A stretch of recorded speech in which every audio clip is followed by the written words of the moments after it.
Hello everyone, so welcome back to the another video जिसमें आज हम डिस्कस करने वाले हैं आपके जो अकाउंटेंसी के 5 न्यूली एडिट टॉपिक है उसके ऊपर कुछ इंपॉर्टेंट एमसीक्यू। आज के सेशन में बता दूं थोड़ा सा ट्रिकी वन जाने वाला है, थोड़ी सी आपकी हटके नॉलेज चेक करने वाला हूं। तो अभी तक आप सभी को जैसे पता है कि हमने 4 पार्ट कवर अप कर लिए हैं, टोटल 80 एमसीक्यू कवर अप कर लिए हैं। आज के सेशन के बाद हमारे टोटल 100 एमसीक्यू कवर अप हो जाएंगे और जो हमने सेपरेट एमसीक्यू अलग अलग किए हुए हैं, मतलब कि कॉस्ट अकाउंट के ऊपर सेपरेट हमने 100 एमसीक्यू किए हैं, आपकी जो बाकी सेशन है उनके ऊपर 20 किसी में 40 एमसीक्यू कवर अप किए, मतलब अराउंड 250 टू 300 हमने एमसीक्यू उनके ऊपर कवर अप कर लिए हैं जो आपके न्यूली एडिट टॉपिक हैं। अब आपका काम है सिर्फ और सिर्फ उन लेक्चर्स को देखना। ऊपर आपको आई बटन में वो लेक्चर्स प्रोवाइडेड है, आप वो देख सकते हो आपके, ताकि जो 5 से टॉपिक हैं उसमें से जितने भी 8, 9 या 10 एमसीक्यू जितने भी आते हैं उसमें से आपका एक भी मार्क्स ना जाए। तो चलो बिना टाइम वेस्ट करते आगे बढ़ते हैं। तो स्टार्ट करने से पहले मैं बता दूं, अगर आप कोई भी एग्जाम के लिए प्रिपरेशन कर रहे हो, एंड में जब एम मौका आ जाता है, जब आप प्रॉपर्ली प्रिपेयर्ड होते हो, तो नेक्स्ट टारगेट हमारा होता है कि हम सबसे पहले अपने आप को टेस्ट कर लें। तो उसके लिए मैं आपको बता दूं, हमने एक टेस्ट सीरीज स्टार्ट की है, हमारी वेबसाइट पे अवेलेबल है www.igclasses.in। या ऊपर आपको आई बटन पे इधर आपको एक वीडियो मिल जाएगी, आप उधर से देख सकते हो उसे कैसे असेस करना है। उधर आपको 5 मॉक टेस्ट 100 रुपीज में मिल जाएंगे। अगर आप टॉप 100 का कूपन कोड यूज करते हो तो आपको 5 मॉक टेस्ट 100 के मिल जाएंगे। हमने फर्स्ट मॉक टेस्ट अभी दे दिया है, सेकंड मॉक टेस्ट मैं आपको बता दूं 15 अक्टूबर से स्टार्ट हो जाएगा। 15 अक्टूबर के बाद आप सेकंड मॉक टेस्ट भी दे सकते हैं, अपने आप को एनालाइज कर सकते हैं, अपने आप को परख सकते हैं कि आपकी कौन सा सेक्शन गलत है, आपसे कौन सी गलतियां हो रही हैं, उस गलती में प्रॉपर मैं वर्क करूं, कहां में से मिस्टेक हो रही है, आप प्रॉपरली अपना उधर रैंक चेक कर पाओगे। तो यही मैं आपको बताना चाहता था। अगर आप चाहते हैं कि अपनी प्रॉपर आपकी प्रिपरेशन हो तो आप ये मस्ट खरीदें। तो बात करते हैं क्वेश्चन नंबर 81। 81 क्या कहता है? Wages pay to a labour who are engaged in production activities can be termed as. जो प्रोडक्शन एक्टिविटी में, फॉर एग्जांपल मैं एक शू मैन्युफैक्चरर हूं, तो मैं शू बनाने में मदद कर रहा हूं, शू की आप कह सकते हो कि स्टिचिंग में मदद कर रहा हूं, शू की कटिंग में मदद कर रहा हूं, शू को वो जो आप कह सकते हो कि असेंबल करने में मदद कर रहा हूं। तो वो जो एक्टिविटीज, जो प्रोडक्शन एक्टिविटीज के लिए वेजेस पे की जाएगी, तो वो कौन सा एक्सपेंस कहलाएगा, कौन सी कॉस्ट कहलाएगी? डायरेक्ट, इनडायरेक्ट, संक कॉस्ट की इम्प्यूटेड कॉस्ट? तो वो कहलाती है डायरेक्ट कॉस्ट। वो सिंपल हम उस प्रोडक्ट में डालते हैं। अगर एज ए मैं फोरमैन काम करता हूं उधर, या एज ए मैं कह सकता हूं कि उधर सुपरवाइजर काम करता हूं, तो that will B A indirect cost, कि मेरा उसमें कोई रोल नहीं है, मैं सिर्फ और सिर्फ उधर एक तरह से कह सकता हूं कि वॉचमैन का काम कर रहा हूं, तो वो उस प्रोडक्ट में नहीं आ रहा, तो वो इनडायरेक्ट कॉस्ट होती। तो इधर आपका प्रोडक्शन एक्टिविटी के लिए वेजेस जो पे हो रही है वो आपका डायरेक्ट कॉस्ट है। बात करते हैं 82 क्वेश्चन की। 82 में बोलता है प्राइम कॉस्ट इंक्लूड। अभी मैंने ऊपर आपको बता दिया डायरेक्ट कॉस्ट के बारे में। तो प्राइम कॉस्ट क्या है? आपको मैंने कॉस्ट शीट बनाना सिखाई थी। कॉस्ट शीट में आपको याद होगा कि कॉस्ट शीट में हमने सबसे पहला कंपोनेंट रहता है प्राइम कॉस्ट। और वो प्राइम कॉस्ट निकली कैसे थी? प्राइम कॉस्ट हमारी निकली थी direct material plus direct wages plus direct expenses को ऐड अप करके। तो प्राइम कॉस्ट हमारी क्या है? Direct material plus wages plus expenses, तीनों की तीनों डायरेक्ट। जब आप इन तीनों का सम अप करोगे तो उसका आंसर आता है प्राइम कॉस्ट। आगे बात करते हैं audit fees is a part of. जो आपकी ऑडिट फीस है वो किसका पार्ट है? ऑडिट आप सभी को पहले पता होना चाहिए, जो कॉमर्स बैकग्राउंड से हैं उनको मैं बताता हूं ऑडिट क्या होता है। आपने सीए के बारे में तो सुना होगा। तो सीए क्या करता है? वेरीफाई करता है, एग्जामिन करता है कि आपने अपने अकाउंट सही बनाए भी है कि नहीं, कहीं आपने टैक्स की चोरी तो नहीं की, आपने कोई गलत गपला तो नहीं किया। तो वो हो जाता है एक तरह का ऑडिटिंग। गवर्नमेंट ने स्पेसिफाई किया हुआ कि हां इस लिमिट पे आपने ऑडिटिंग करानी है। तो audit fees is a part of. जो ऑडिट फीस है ऑब्वियसली बात है प्रोडक्शन पे तो लग नहीं रहा, ऑडिट फीस हम प्रोडक्शन पे तो देंगे नहीं, तो वर्क्स ऑन कॉस्ट तो इधर से कैंसिल हो जाता है, डिस्ट्रीब्यूशन भी और सेलिंग भी गलत हो जाता है। तो इसका आंसर क्या आता है? एडमिनिस्ट्रेशन ओवरहेड या ऑफिस ओवरहेड भी आप कह सकते हो। आगे बात करते हैं contribution margin is also known as. आप सभी को पता होगा कंट्रीब्यूशन का फॉर्मूला क्या है, हमने लास्ट लेक्चर में डिस्कस किया था। Sir contribution is equal to selling price minus variable cost. Selling price में से जब हम वेरिएबल कॉस्ट को माइनस कर देंगे, that will be your contribution, कितना आप उसमें कंट्रीब्यूट कर रहे हो। ठीक है, तो कंट्रीब्यूशन मार्जिन का दूसरा नाम क्या है आपको बता दूं, तो 84 का आंसर आ जाता है मार्जिन इनकम। तो उसे मार्जिन इनकम भी बोलते हैं। ठीक है, अब इसमें से हमारी फिक्स एक्सपेंस कैंसिल होने हैं, अभी तक फिक्स एक्सपेंसेस माइनस नहीं हुए। 85 an increase in variable cost. जब आपकी वेरिएबल कॉस्ट बढ़ जाएगी तो उससे क्या होगा, increase in profit volume ratio, increase the profit, reduces contribution, increases margin of safety. एक लाइव एग्जांपल लेते हैं जिससे आपको क्लियर हो जाएगा। बात करते हैं, हमारा सेलिंग प्राइस है 20 रुपए, हमारा वेरिएबल कॉस्ट था 10 रुपए, तो 20 में से 10 काटे तो आंसर क्या आएगा 10, कंट्रीब्यूशन हमारा कितना है 10।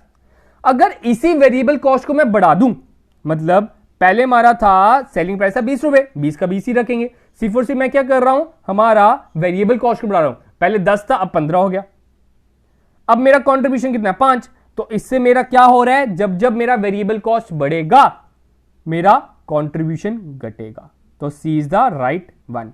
तो 85 का आंसर क्या रहेगा, सी ऑप्शन। 86, ये आपको इकोनॉमिक्स में ही मदद करने वाले, मैं बता दूं, ध्यान से सुनिएगा, जो आज मैं बताने वाला हूं अपने दिमाग में डाल लीजिए, इकोनॉमिक्स में भी इस तरह का क्वेश्चन आ सकता है, अकाउंटेंसी में भी आ सकता है। तो क्या है क्वेश्चन, बोलते हैं selling price per unit is ₹10, variable cost is ₹8, fixed cost is 20,000, break even production is. अब मैं आपको बता दूं, ब्रेक इवन के बारे में बताया था, it is a situation of no profit no loss, जहां पे आपको ना ही कोई फायदा होता है ना ही कोई नुकसान होता है, जिसमें आप पूरा अपना कॉस्ट को कवर अप कर लेते हो, वो पॉइंट है break even point.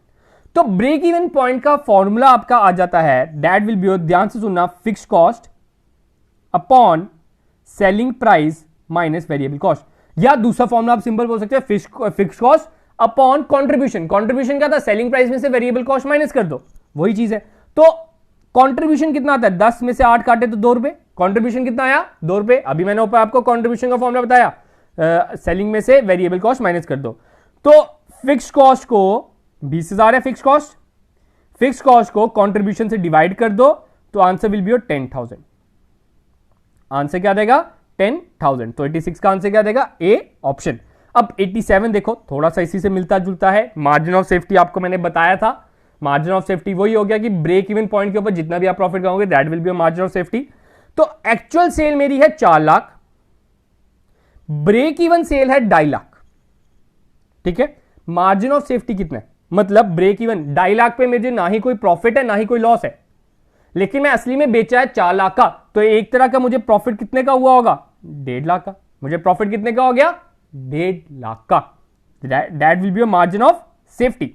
Margin of safety कितना है 1.5 लाख, अगर मैं मार्जिन ऑफ सेफ्टी बोलता तो 1.5 लाख मेरा आंसर होता, लेकिन वो रहा है मार्जिन ऑफ सेफ्टी को परसेंटेज में बताओ, तो 1.5 lakh divided by 4 lakh into 100, इसको आप सॉल्व कर लो, तो आपका आंसर आ जाएगा 37.5%, तो C option is the right one. 88 की बात करते हैं, budgetary control ends with, budgetary control actual में स्टार्ट होता है, पहले आप बजट बनाइए, बजट की आप प्रॉपर प्लानिंग कीजिए, ऑर्गेनाइजिंग कीजिए, फिर प्रॉपर स्टाफिंग कीजिए और एंड सो ऑन। एंड में बजटरी कंट्रोल में हमारा काम रहता है कि आप देखिए जो आपने बजट बनाया था क्या वो सही राह पे जा भी रहा है कि नहीं, कहीं भटक तो नहीं गया, वो कहीं और मोड़ काट के तो नहीं चले गया, तो उस बजटरी कंट्रोल जो है हमारा कंट्रोलिंग पे खत्म होता है, तो 88 का आंसर क्या आ जाएगा, डी ऑप्शन। 89, द बजट, ध्यान से देखना ये भी question, prepared for replacement of asset, expansion of production facility, adoption of new technology etcetera is.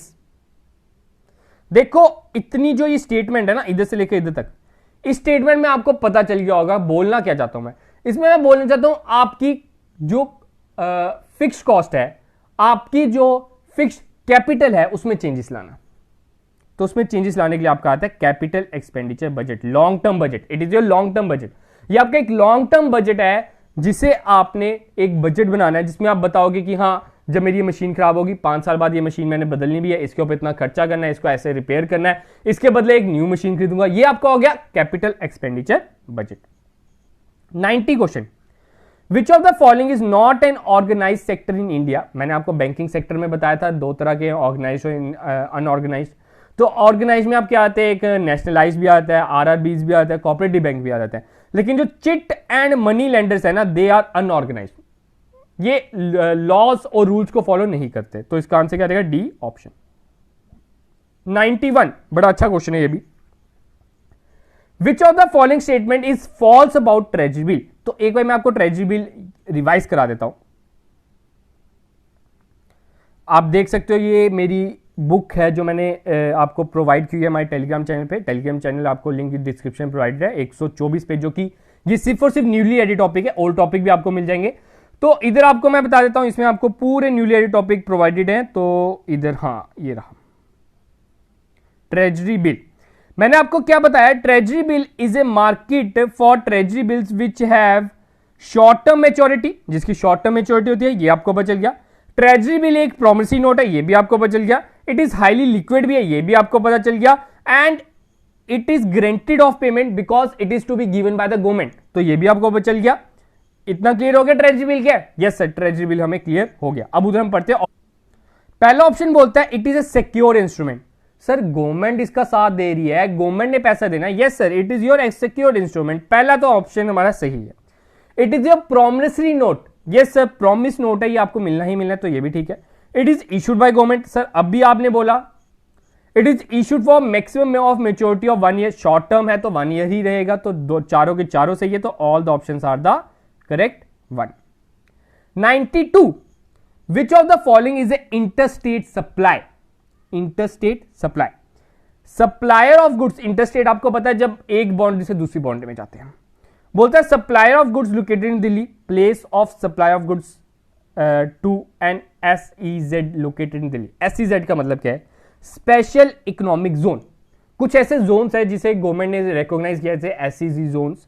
इसमें क्या होता है, इधर आपकी सेपरेट डिफरेंट आपके डिफरेंट रेट्स रहेंगे, बिजनेस और ट्रेड लॉज इधर डिफरेंट रहते हैं बाकी कंट्री के मुकाबले, ठीक है। स्पेशली आपके ये जो स्पेशल इकोनॉमिक जोन होते हैं इधर अलग रेट्स रहते हैं, अलग लॉज रहते हैं।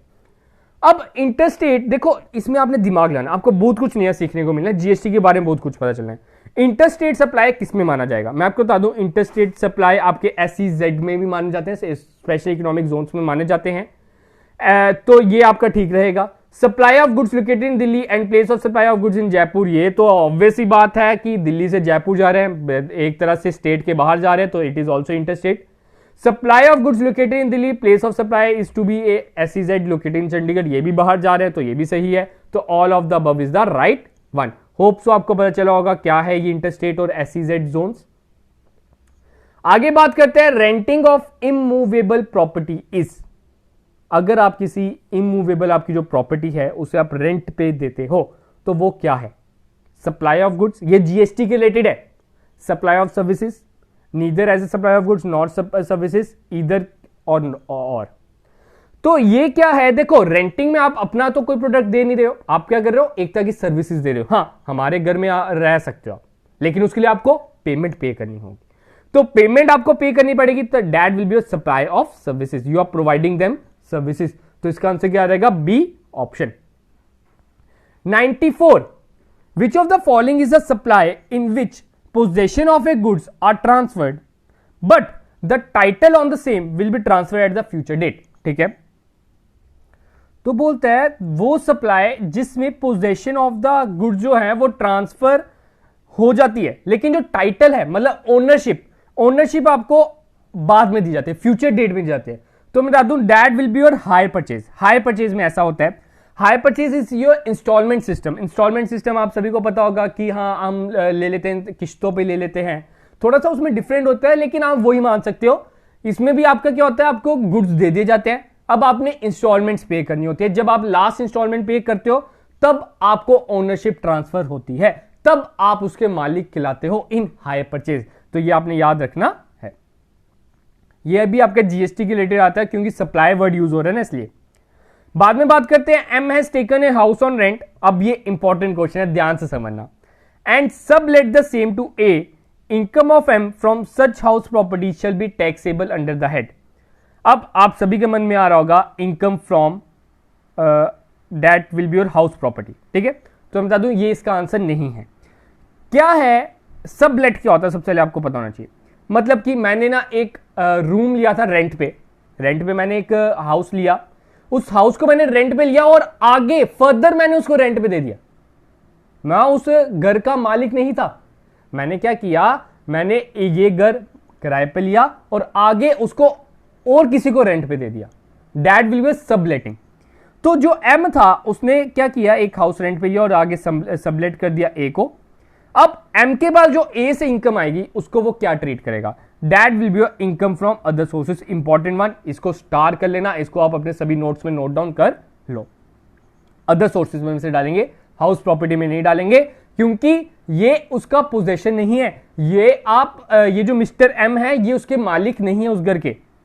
Next question, mister A is the owner. अब देखो आप इतना बड़ा क्वेश्चन पढ़ोगे, यहां सब बड़ा मुश्किल है, छोड़ देते हैं, टाइम क्यों वेस्ट करना। लेकिन जब आप क्वेश्चन पढ़ोगे आपको अपने आप पता चलेगा सर ने कितना इजी क्वेश्चन डाल दिया। और यही खिलवाड़ करता है आपके दिमाग के साथ एग्जामिनर यही करता है, आपको थोड़ा सा घुमा फिरा के क्वेश्चन डाल देता है, लेकिन आंसर उसका सिंपल सा ही होता है। तो क्वेश्चन ध्यान से पढ़ना। तो कहता है मिस्टर ए जो है पेट्रोल पंप का ओनर है राजस्थान स्टेट में, और उनके पास लाइसेंस भी है, लीकर का भी है। With the implementation of GST he got the know that certain items relating to his business do not fall in the ambit of GST initially. ठीक है, which of the following goods do not fall in the GST, आपने वो बताना है। Alcohol, sir it does not fall in GST, तो ये ठीक है। Petrol, no sir. Motor spirit petrol, ये भी नहीं। हाई स्पीड डीजल, ये मैंने आपको सारी लिस्ट दी हुई है, तो ये भी नहीं। नेचुरल गैस भी नहीं। तो इसका आंसर क्या देगा? All of the above. Simple था। 97, what is the meaning of cascading effect? Cascading effect बताया था टैक्स ऑन टैक्स, जो वैट सिस्टम में लगता था, टैक्स के ऊपर टैक्स लगता था, टैक्स के ऊपर टैक्स लगता था, टैक्स के ऊपर टैक्स लगते रहता था। वो मैं आपको जीएसटी में बता चुका हूं, उसके ऊपर आप देख सकते हो मेरी लेक्चर। ठीक है, चार्जिंग टैक्स ऑन टैक्स, 97 का A option. 98, what is the taxable event under GST? GST के अंडर टैक्सेबल इवेंट कौन सा है? Manufacturing of goods, sale of goods, provision of services की सप्लाई। तो 98 का बता दूं, जब आपके गुड्स सप्लाई होते हैं, जब आपके गुड्स सप्लाई होंगे तब आपने जीएसटी लगाना है। तो 98 का आंसर क्या रहेगा? D option. आगे बात करते हैं 99 क्वेश्चन की। Administration and levy of GST is as follow. ठीक है, only centre will levy and administrate the CGST, SGST and IGST. Centre will levy and administer CGST, IGST and state will levy administer SGST. ठीक है, आप ये पढ़ सकते हो। तो आपको सभी को होता है सीजीएसटी और एसजीएसटी और आईजीएसटी। ठीक है, जो सीजीएसटी और आईजीएसटी है वो लगाने का हक है सेंटर के पास, और जो एसजीएसटी है वो आपके पास आता है एसजीएसटी स्टेट के पास। तो इसका आंसर क्या रहेगा? B option. नेक्स्ट क्वेश्चन, ये हमारी यूनियन टेरिटरी के रिलेटेड, हमारी मान सकते हो कि स्टेट के रिलेटेड। हम when was GST implemented in state of J&K? उस टाइम पे स्टेट थी जब इंप्लीमेंट हुआ था, अब यूटी है, वो बात अलग है। कहता है 1 जुलाई 2017, 8 जुलाई 2017, 30 जून 2017, 1 जुलाई 2017। ठीक है, इंप्लीमेंटेड की बात हो रही है। तो इंप्लीमेंट हुआ था हमारा 8 जुलाई को हुआ था, लेकिन जब पास हुआ था डेट फ्रॉम 7 जुलाई। आप ऐसे याद सकते हो, 7 जुलाई धोनी का बर्थडे होता है, MS Dhoni, the cricket fans सभी जानते होंगे। तो एमएस धोनी का बर्थडे होता है 7 जुलाई को। या आप ये भी याद सकते हो कि मेरे बर्थडे के 2 दिन, मेरा बर्थडे होता है 5 जुलाई। ठीक है, मेरे बर्थडे के आप याद रख सकते हो, इतना तो याद रख लो। तो मेरे बर्थडे के 2 दिन बाद इंप्लीमेंट हुआ था, और 3 दिन बाद इंप्लीमेंट हुआ था, 2 दिन बाद पास हुआ था, 7 जुलाई को पास हुआ था। ठीक है, 100 का आंसर क्या रहेगा? A B option. Hope so clear होगा। ये थे कुछ 100 एमसीक्यू। इसकी कंप्लीट पीडीएफ मैं आपको टेलीग्राम पे प्रोवाइड कर दूंगा। आपने सिर्फ और सिर्फ टेलीग्राम चैनल ज्वाइन करना है। नीचे आपको लिंक प्रोवाइडेड है डिस्क्रिप्शन में, या आप टेलीग्राम पे सर्च कीजिए आईजी क्लासेस, उधर चल जाइए, उधर से आपको ये पीडीएफ मिल जाएगी। तो गाइस, आज का अपना लेक्चर इतना ही रखते हैं। अब आपका फर्ज बनता है कि इसे आगे शेयर किया जाए, क्योंकि मैं आपका कहना मानता हूं। आपने बोला था कि सर ये करवाया जाए, अब नेक्स्ट टारगेट भी पकड़ते हैं बहुत जल्द।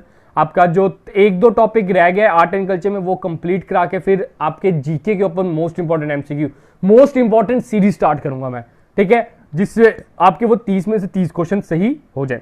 तो गाइस, आज का इतना ही लेक्चर रखते हैं। तो मिलते हैं कल अपने नए लेक्चर के साथ। तब तक के लिए आपसे अलविदा and happy Navratra to all.